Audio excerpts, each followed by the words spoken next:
The following is sponsored by Conflict of Nations, a free online PvP strategy game where you choose a real-world country to lead during World War III. Fired against up to 128 other players in real-time games that can take weeks to complete, using a variety of units, from tanks to jets to nuclear submarines and cruise missiles. Declare wars and engage in epic battles to take over the world, or forge alliances with other players. The game is cross-platform and available on both PC and mobile, and it can be played on both platforms with just a single account. If you use the unique link in the description below, you can get an exclusive bonus, 13,000 gold and 1 month of premium subscription for free. The offer is only available for 30 days however, so make sure to sign up fast and get in the fight. By the end of the 1970s, it had become clear that the war in Rhodesia was entering its endgame. Both the Rhodesian security forces and the rebels were carrying out increasingly dramatic attacks. Zandler was striking downtown Salisbury and had wiped out a quarter of the country's fuel reserve in a single attack, while Zipra had downed 2 civilian airliners within months of each other. The Rhodesians, now officially Zimbabwe Rhodesia, had carried out token reforms. The country had a new black prime minister, Abel Muzorewa, and a new flag to go along with the new name. But militarily, they too were continuing to ramp up their actions, increasing the scope and scale of their externals, operations outside of Rhodesian borders, striking at rebel bases in Mozambique and Zambia, and now on occasion even engaging in combat with government forces from the two countries. Even as feelers were put out to bring about a negotiated end to the war, in the run-up to the Commonwealth Heads of State meeting in Lusaka, the fighting continued. Even continuing as talks began at Lancaster House in London a month later. Both sides saw increasing their efforts on the battlefields of southern Africa as necessary in order to give themselves the best possible negotiating position in London. In a year that saw an amphibious assault, 2 major combined arms offensives, trench fighting and armoured warfare, somehow the most audacious operation was carried out by less than 24 men and in complete secrecy, and its name was Operation Cheese. Around the middle of 1979, the Rhodesian SAS had begun experimenting with airdropping large palletized loads alongside combined freefall and static line parachute drops. The loads were about 8 feet by 4 feet, and it was speculated at the time that they were experimenting with airdropping a vehicle of some sort for long-range operations. For this, though, they had only one aircraft available, the DC-7. The Rhodesian Air Force's DC-7F was actually a loaner from the company Air Trans-Africa, and flown by squadron leader George Alexander and co-piloted by the aircraft's owner, World War II veteran, Congo mercenary, Biafran gunrunner, smuggler and sanction buster Jack Mallock. The DC-7 was beloved to him, and despite it getting a bit old-fashioned for the rest of the world, it was completely at home in Africa. Originally configured with a refrigerated hold for smuggling Rhodesian beef into Gabon, when used by the Rhodesian Air Force, it had temporary seating installed for up to 40 men, and the rear hatch was removed to allow for a smooth exit from the aircraft. The practice jumps would continue for months until early September. In addition, the DC-7 began being sent on a number of reconnaissance flights into Zambia, under the guise of regular air cargo flights. Then, on the night of the 12th, the DC-7 took off with a 4-man SAS team, only for them to return hours later, their mission having been called off. On the 25th, with the personnel assigned to the mystery operation reworked, a warning order was given to prepare for a series of training jumps to be followed by an external operation. Between the jumps, 2 of the men were tasked with modelling 2 bridges, while the rest of the men signed out demolitions equipment, canoes, a Zodiac assault boat, and other materials necessary for demolishing a bridge. 2 of the jumps were carried out on the 26th, and then 2 on the morning of the 27th, both from DC-3s. Then, on the afternoon of the 27th, the 16 men assigned to the operation and a small support team left Cabrit Barracks near Salisbury for a security sterile site near Darwindale Dam, some 30 kilometres to the west of the city. The security sterile site turned out to be an old farmhouse now belonging to the Rhodesian government. The men were taken into a makeshift briefing room, and finally given their task by Major Graham Wilson, who would be leading the operation. They were to be dropped nearly 800 kilometres away into Zambia, in order to take out the Tazara railway bridge, a nearby road bridge over the Chambezi River. The raid would be farther than any Rhodesian troops had ever operated before. So far, in fact, that the SAS couldn't even provide reliable maps. The Tazara Railway had only been in operation for just under 4 years, and despite its problems, it had been a major propaganda victory for Zambia and the anti-Rhodesia South Africa frontline states. Prior to its completion, Zambia's only economic lifeline had been the Lusaka-Bulawayo section of the Cape to Cairo Railway, which connected to ports in Mozambique and South Africa. After Rhodesia had declared independence in 1965, all passenger trains on the line had been stopped and cargo halted.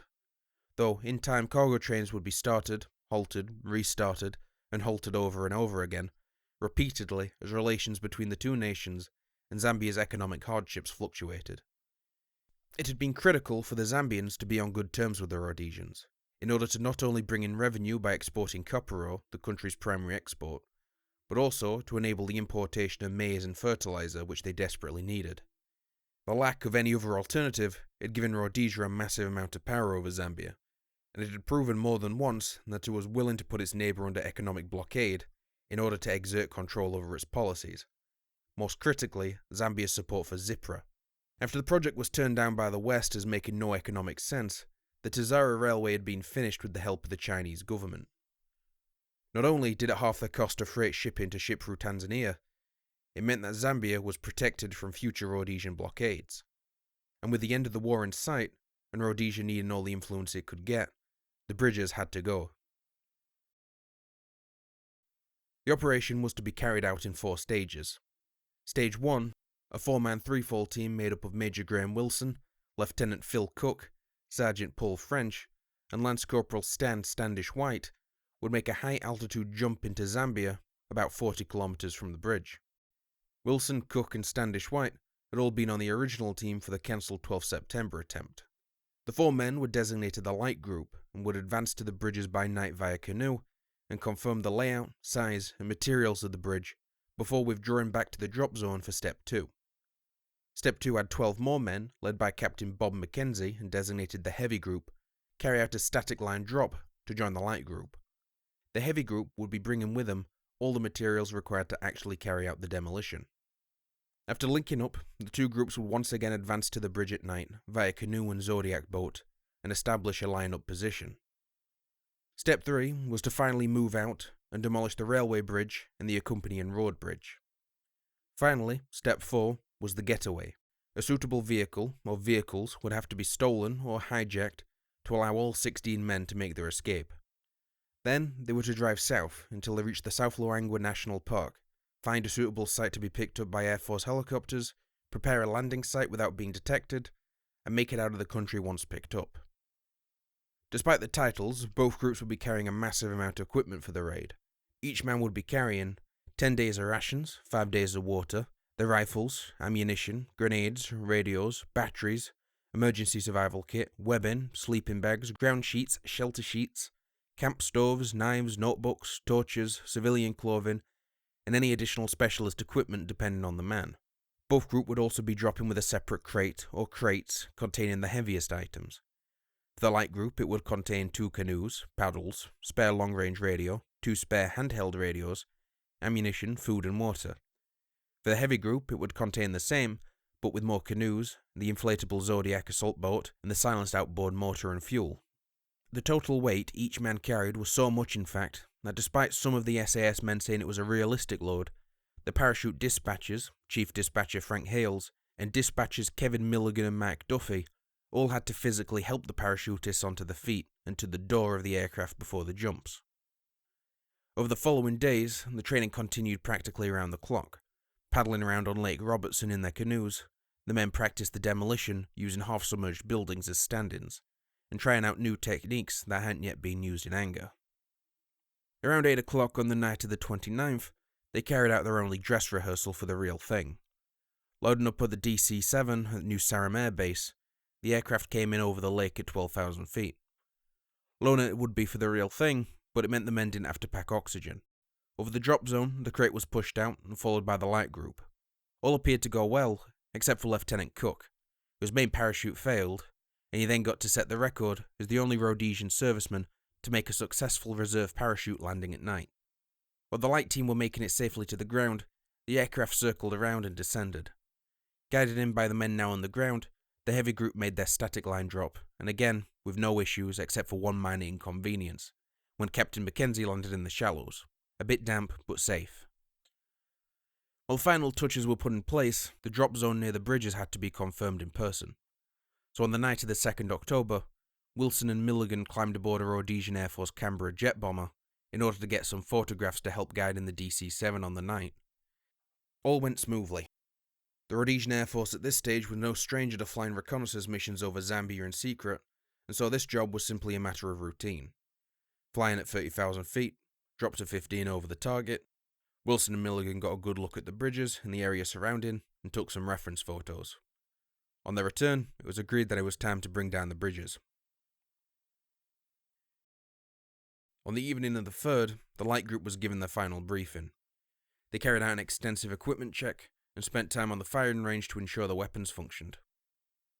Then they were taken back to New Sarum and told to wait in the parachute school out of sight. In the DC-7, Duffy prepared the oxygen supply while Milligan, now chief dispatcher while Hales was away, went over the plan, taping the photographs he had taken in the Canberra next to the door, so that he could alternate between them and the view outside the doorway. When the time came, the light team were quickly bundled into the back of a truck, along with the pilots Alexander and Malik, and the 6 were driven to the far end of the runway where the DC-7 had been parked out of sight. At 11:30, the airliner took off towards Zambia. They flew at 18,000 feet and followed the usual air lane used by freight services heading towards Tanzania. If the tower at the airport in Lusaka spotted them, then they would appear to be just another regular cargo flight. The 6 men in the back sat in silence, oxygen masks on and wrapped in blankets to combat the chill of the empty refrigerated hold. Once the plane began descending to 15,000 feet for the drop, they began to move, being helped into their kit by Duffy and Milligan before they moved on to positioning the crate in their hatchway. At 15,000 feet, there was practically no visibility, and Alexander was flying solely on instruments. Despite his insistence that they were over the target, Milligan refused to okay the jump until he caught sight of the drop zone. Milligan and Wilson agreed on bringing the aircraft down to 12,000 feet, and Alexander brought the plane around hard and they attempted another run. Again, there was no sign of the river that could be used as a guide, but once again, Alexander insisted that they were over the target, but Milligan still refused. Alexander had a reputation as being punchy, but this drop was Milligan's first as chief dispatcher, and he was taking no chances. Milligan and Wilson agreed on one more attempt at 8,000 feet. Any lower, and it was almost guaranteed that someone on the ground would raise the alarm. Standish White would later recall that by this point he had forgotten all about the circling. He was so shit-scared that it wasn't surprising. Despite the growing discomfort, Wilson agreed with Milligan's decision. He later said the oxygen was a pain, standing in the door holding the mask as we circled ready to ditch it, with my back breaking due to the heavy pack. They made their last approach, but again, nothing. Finally, Milligan called off the jump. Much to Alexander's disappointment, he gave the bad news to Wilson, no go, but as he did, something caught his eye outside. He leaned out again, began pointing and shouting so loud that the whole team could hear over the engines, and then gave the order to jump. The crate was heaved out the door, and the light team waddled as fast as they could in their oversized packs to make it out after it. Operation Cheese was finally underway. It was 1:30 in the morning, 4th October. It wasn't a textbook jump by any means. My exit was horrendous, our group was pretty messy, and the box just thundered down, recalled Standish White. But nevertheless, they were quickly on the ground.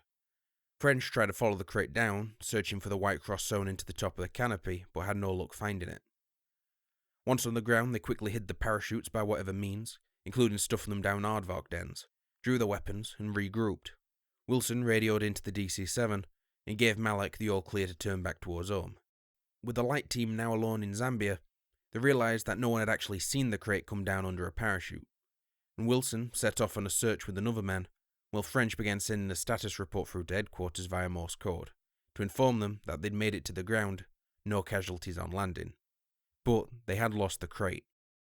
Eventually, Wilson returned with the bad news. There was no sign of the crate. This meant that they were without the canoes, and now they'd have to walk the nearly 100 kilometers to the bridge and back.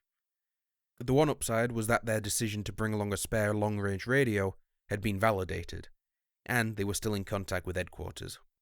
The daylight hours of the 4th would be spent laying low, making sure they hadn't been spotted and no search party was coming after them, and also spent searching for the crate once again, though again without any luck. At 6 o'clock, they checked in with headquarters and reported no issues other than the missing crate. The process of setting up the radio and antenna, sending the message, and taking it all down again only took French about 2 minutes. Then, that night, the walking began. It wouldn't be pleasant, but they were all well trained and well experienced in that sort of thing, and they got on with it without grumbling. Back at MajorSamm, they finally received the bad news, and the decision was made to delay the follow-up jump. The light group reached the area of the bridges on the 6th. They'd spent 2 nights crossing smaller rivers and dodging isolated villages. They established a lying-up position, and while French stayed behind to stand guard, the other 3 stripped down and swam to the bridges. They took measurements of the dimensions and confirmed the materials and construction of the bridge, finding that they matched both the intelligence estimate and the scale model. They also discovered that the bridge was protected by only a single armed guard. Rather pleased with themselves, they returned to the LUP. A report was sent back to headquarters confirming their information, and they scheduled the heavy group's parachute drop. Once the messages had been sent, the walk back began. While the light team had been waiting for nightfall on the 6th, Milligan and Duffy had been ordered to report to Fylde Airfield. Fylde was usually quiet. Then, during an external, it would gain a lot of activity all at once before settling down again. What went on during these bursts of activity was usually kept secret, and neither Milligan nor Duffy really knew anything about the place. They arrived to find sat on the runway a South African Air Force C-130. Somehow, South Africans had caught wind of Cheese, and they wanted in on the action. Keeping Zambia under control was just as much in the South African interest as it was in the Rhodesian interest.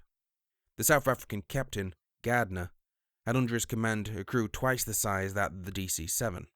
A co-pilot, specialist navigators, flight engineers, 2 loadmasters, and 2 dispatchers. They would see to it that this time everything made it to the ground safely, which was just as well as they had 6 canoes, the Zodiac, and about a ton of demolitions equipment to drop alongside the heavy group, as well as supplies for the light group. Over the next 24 hours, the heavy group and the now mixed air crew carried out 2 practice drops, and dropping crates from the rear ramp of the C-130 at 600 feet. All went well, and at 11:30 on the 7th, the C-130 took off for Zambia. The ride was much more comfortable, and they could cruise at altitude without needing oxygen masks. At 1 a.m. on the 8th, they came in low, 600 feet just like the training jumps, and Wilson guided them in over the radio. The heavy group jumped first and landed without incident. Then the C-130 came around again, and this time 4 crates were rolled off the rear. All 4 parachutes deployed, and they all landed just about spot on in front of the assembling heavy group. The C-130 turned around and was back at Fylde by 3 a.m. The next morning, it was back in South Africa like it never left. The rest of the night was spent unpacking and camouflaging the equipment and disposing of the packaging and parachutes, after which the men tried to get some shut-eye. During the early morning, smoke was sighted in the distance. Assumed to be a small bushfire, the sentries didn't raise the alarm. Then, at 3 p.m, they realised a second fire had sprung up, and it was quickly burning towards them. While Wilson and Mackenzie made a plan, they began hearing voices closing in. Their first thought was that they'd been spotted, and working under that assumption, they quietly raised the alarm, and the 16 men spread out into a defence. Not long after, with the fire within 100 metres, the sources of the voices appeared. Not a group of Zambian police, but instead a group of hunters wielding spears. Still, they were closing in, and the Rhodesians couldn't risk being seen, so the men laid in wait until the hunters had passed. By a massive stroke of luck, an animal broke out of the underbrush, and darted in the opposite direction, redirecting the hunters away from the hidden men. They would have breathed a sigh of relief, if not for the fire still encroaching on their stash of explosives. For the next hour, the men carried and hid their equipment in a new position, while the others tried to slow down the fire. Once everything of value had been moved to a safe distance, they let the fire reach the crates and parachutes and dispose of the evidence. With this all done, the men once again tried to get some rest before nightfall. While they laid in wait, one of the hunters came back to where they'd been previously hidden, went rooting around in the ashes, and retrieved a small animal. Happy, he didn't look any closer, and walked away once again. Once darkness came, they once again had to move all their equipment 400 metres to the riverbank. Even with 16 men, it still took a couple of hours to move it all, and then over 30 minutes to catch the breath. At midnight, they finally had the boats loaded up and were on their way to the bridges. However, military intelligence had made a small error when going over the photographs of the area. They'd estimated, based on the appearance of the river, that it flowed at about 11 kilometers per hour. But the men in the boats found it to be about double that in reality, and the men, two to a canoe, strained under their equipment to make a consistent 4 kilometers an hour against it. After a slow start, the column went ashore around daybreak to lay low once again. The next night, another problem arose, as they entered a series of rapids not on the maps. There, the struggle got worse. Aboard the Zodiac, they were so badly weighed down that controlling it through the rapids was nearly impossible. Most of the crew's effort was spent just trying to keep the Zodiac from rolling over as they were thrown around, and eventually they were sent spinning back downstream. The men in the canoes were so focused on their own ordeals that they were completely unawares that they'd left them behind. Once they regained control, the decision was made to dump one of the 50-kilogram charges overboard to lessen the weight, and then try again to beat the rapids. Once again, they were forced back down the river spinning. Third time, however, was the charm, and they made it through, only to be met with a new problem as the engine broke down. They landed on the river's edge, and one of the men, Vosloo, stripped down and cleaned the engine, and then drained the fuel tank, separating the fuel from the river water, and got the whole lot working again. By the end of the third night on the river, the 10th going into the 11th of October, they were within a kilometre of the bridge. Once again, the daylight hours were spent in a laying up position, and as darkness approached, the 16 men began their final preparations. Wilson and Mackenzie went over each team's tasks. 4 men would pull security, deal with the guard, and later stop a vehicle to use in the getaway. Another 4 men would secure a rope around the railway bridge's central pillars for the 4 men in the Zodiac to secure themselves to. The final 4 men would fix mounting points to the central pillars for the Zodiac team to attach the demolition charges to. All of this would be duplicated on the road bridge. At 10 o'clock, the boat set off towards the railway bridge as a storm brewed. With perfect timing, as they rounded the last bend in the river 300 meters from the bridge, a ripple of lightning illuminated the entire area, including all the men on the river. Luckily, however, the guard didn't see anything. The entire process of preparing the bridges for demolition went like clockwork, the men all having carried out the motions over and over again on Lake Robertson. This was, however, the first time some of the techniques had been used in anger. For example, the use of a special superglue, kept in 2 plastic bottles. When mixed together, the men only had about 10 seconds to coat and mount the 12-inch wooden plates that the explosive charges would attach to. Also a new technique was the use of explosive nets. All the explosives being laid were just below the surface of the water to maximize the force against the bridge's pillars.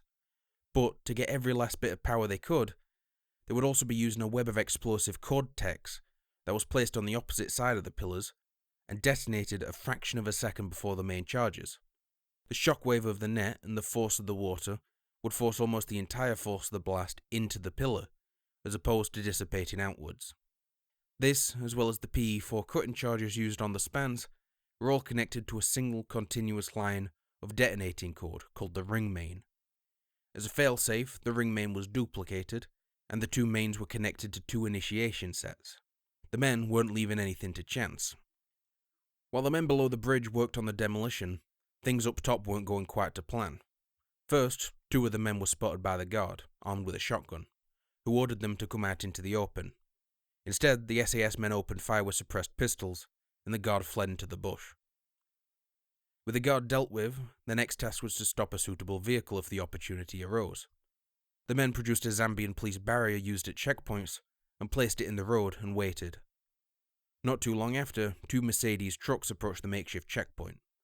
The men waved the first through and then stopped the second, directing it to pull to the side of the road, while one of the men replaced the barriers with breakdown triangles.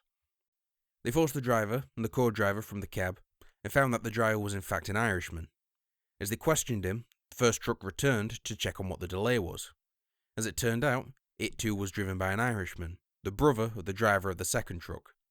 But before they could deal with this development, a third truck arrived at the scene, it too driven by a brother of the first 2, and this time it was accompanied by his son and his son's friend, who had tagged along on the trip because it was his son's 10th birthday. So now they had to deal with 7 hostages, the 3 Irish brothers, their 2 black co-drivers, and the 2 kids. They couldn't let them go because they might report the sabotage, They couldn't leave them on the bridge because there was a chance they'd be killed by the explosion, or be picked up and have it blamed on them by the Zambian police. And they couldn't just make them disappear because they were under orders forbidding it. The decision was made to just bring all the hostages along with them. The second truck was picked to transport them all, and they unloaded all of what turned out to be sacks of fertilizer, except for the outermost layer which would act as cover. The Irishman insisted on driving, as it turned out he was the owner-operator of what turned out to be his brand new truck, and Wilson and Mackenzie rode up front alongside him. The last man started the timer on the ring main, ran across the bridge, and climbed into the back of the truck. They made it through the town of Chembeshi with no issues, even driving directly past the town's police station. On the far side of town, about 20 kilometers from the bridge, two men dismounted and cut the telephone lines into the town, isolating it from the rest of the country. At 2 a.m. on the 12th of October, roughly 15 minutes after the timer had been set, as the men prepared to climb back into the truck, a flash lit up the horizon, and they heard the sound of both bridges going up in smoke. The truck carried on south. While the driver had obviously been rattled by the hijacking, and at first had repeatedly asked if he and his family would be harmed, to which Wilson and Mackenzie had assured him they wouldn't, by the time they were closing in on Pika, the only other large town on the route, the driver was actively helping them, telling them about various obstacles in the way, and which would be the best route to take them to the national park where they'd be extracted. He even managed to navigate them around in Pika, so that they'd avoid the authorities completely. By daybreak, they were on the road leading into South Luangwa National Park, and the most dangerous part of the drive was behind them. Wilson ordered a halt, and French set up his radio to contact headquarters. 100% success. A camera was sent out to assess the damage, and the SAS men continued on the way. As they drove through the wilderness, they passed through countless small communities where people would stand at the side of the road and wave to the truck as it passed, but no one seemed concerned by the sight of the men. Possibly because from the outside, the two SAS men with their faces still blacked with camouflage gave the appearance that the white driver was accompanied by two Africans. Regardless, they played it cool and returned the waves. They kept on going through the morning, and they put civilization behind them as they approached the end of the road. Their plan was to make the most of the truck and use it to carve a path through the bush when the track ran out. What they didn't plan for, however, was to come face to face with a power station that far out in the middle of nowhere as they approached the end of the road. The truck was hastily pulled off into the undergrowth, while Wilson and Mackenzie went over the maps to decide what to do. Where they were was most likely the Lusawasi power station, so at least it meant they were practically on the doorstep of the national park, which was the only good news about the situation. The bad news was that they'd been spotted, and at 10 a.m, while the rest of the men were crouched in the underbrush brewing up some tea, they heard the sound of an approaching vehicle. They scattered and got themselves into cover as a Land Rover approached and stopped where the truck had gone off-road. Half a dozen guards began poking around, and one of the SAS men called out to them, either to try and dissuade them or to entice one of them to investigate in order to take them hostage. But either way, it didn't work, and when one of the guards turned back to raise the alarm, a firefight broke out. In short order, 4 of the 6 were dead, and the 2 survivors were fleeing. The call was made to immediately go off-road, much to the chagrin of the driver, and make a dash for whatever possible landing site they could find. They ploughed the way through rocks and gullies and knocked down more than a few small trees, doing what they called bundu bashing. Eventually, in the late afternoon, they decided they could go no further now that they were in practically untouched wilderness. They were still some 250 to 300 kilometers away from the Rhodesian border, but it was still close enough to call in the cheetahs. They signalled for a pickup and were told it would arrive at 0800 the next morning, the 13th. The rest of daylight was spent trying to clear a big enough area to land a helicopter on, and then they established a perimeter. They had some food which they shared with the hostages and settled in for the night. The next morning, they made the final preparations, using the truck to clear out some trees, much to the continued dismay of the driver, and then they waited. The Rhodesian Air Force cheetahs set off that morning from New Sarum, refueled at Mount Darwin, and then once again at the Musongezi mission, where they also picked up extra fuel drums to keep themselves topped up as they went, refueling themselves in flight. Once they're around 15 kilometers out, Wilson kept his radio on continuously as they closed in on their position. And as they came into sight, the hostages began to once again get nervous, thinking surely now they were either going to get left behind or shot. Instead, they were loaded up alongside the SAS, and within 15 minutes of their approach, the helicopters were refueled, the drums discarded, and they were in the air once again, heading back towards Rhodesia. stopping at the Musingezi mission for a refuel for a second time that day, and then heading back to MajorSamm and the Kabrit barracks. As they approached landing, the hostages had pillowcases placed over their heads, and on arrival were taken away by the intelligence services. The men disembarked and were quickly debriefed before they left to get cleaned up and go home. A few days later, the freefall team met with Malik for a celebratory drink. He admitted he never expected to see him again. Elsewhere, Milligan met with Frank Hales, back from leave, who asked him how things had gone. On what, Milligan had asked. Op cheese. Oh, Milligan replied. Piece of cake. The destruction of the Chambeshi bridges immediately stranded 10,000 tons of copper ore in Zambia and almost 20,000 tons of goods in Tanzania, including supplies of maize needed to prevent a famine. It took at least 3 months to rebuild the road bridge and 6 months for the railway bridge, again with the help of the Chinese government. It took a further 10 years to restore traffic to the 1978 levels. It's hard to say what the political gains of Operation Cheese were, as the war ended only a few months later. The hostages were taken to a safe house in Salisbury and debriefed, after which negotiations began through the British consulate in South Africa to ensure their safety once they were returned to Zambia. This took months as the Zambians were convinced that they must have been in on the plan. Negotiations went on so long, in fact, that the Rhodesian government had to employ a teacher solely for the 2 boys to keep up their education. Eventually, they were all flown back to Lusaka, immediately imprisoned, and then released again. 2 of the brothers continue to live in Zambia to this day, the third emigrated to Australia, and the son returned to Ireland. The Rhodesian SAS tried to replicate their success in Mozambique, in an operation that started the same day as the first operation returned from Zambia. This time, they managed to blow up 2 of the 3 targeted bridges, before the third team was driven back by a swarm of angry bees. But that's a story for another time. Thank you for listening to another relatively unknown episode of Military History. This one was an odd one to dig into with all its twists and turns, and I hope everyone who made it this far has enjoyed it.